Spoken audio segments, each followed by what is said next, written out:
Jo vivia aquí a Òdena aquells anys, coneixia la infermera d'aquí, sabia que estava a punt de jubilar-se i li vaig dir, avisa'm quan et jubilis que jo vaig cap allà.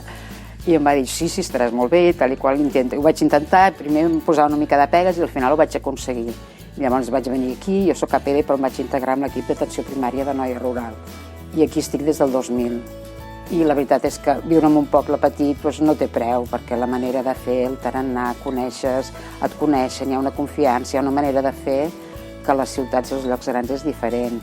Aquí t'aprecien, tu te'ls aprecies, intentes tractar la gent igual que voldria ser tractat tu, no? I llavors, tot és molt fàcil, i més quan amb qui treballes estàs bé, que és com la persona que he estat tots aquests anys, que és la doctora Carme Casas, quan t'hi entens bé, vull dir, no té preu venir a treballar, la veritat és que es fa fàcil. Mira, quan la pandèmia és que va ser tot tan ràpid que, hòstia, va ser difícil. Ara, vist en perspectiva, penses, ho vam superar, però és que ens va costar també perquè no era fàcil.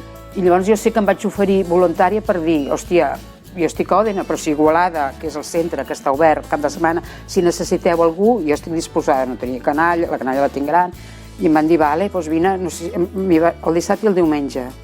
O sigui, d'atenció telefònica només. Va ser horrorós.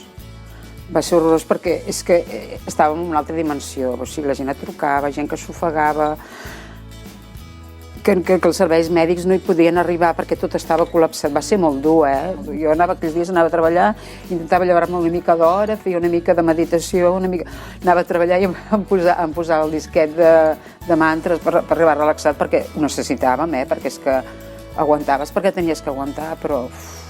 Jo, quan venia aquí a Òdena, havia fet tots els domicilis que podia per evitar que la gent es moguessin. I anaven en cases que hi havia gent que em deien és que no vinguis, perquè tenien tanta por que em deien no. Jo deia, no, tranquil, ho farem des del carrer, i en fi, així, punxen des del... Per exemple, controls de seguiment d'anticoagulació del síndrome que es tenien que anar fent periòdicament, no? Home, però és que t'ho haig de fer, que no, des del finès no et preocupis, ho farem des del carrer, i fèiem així, i jo punxava, i bueno, intentaves fer el possible perquè la gent gran, el més fràgil, poder fer-ho des de casa, no?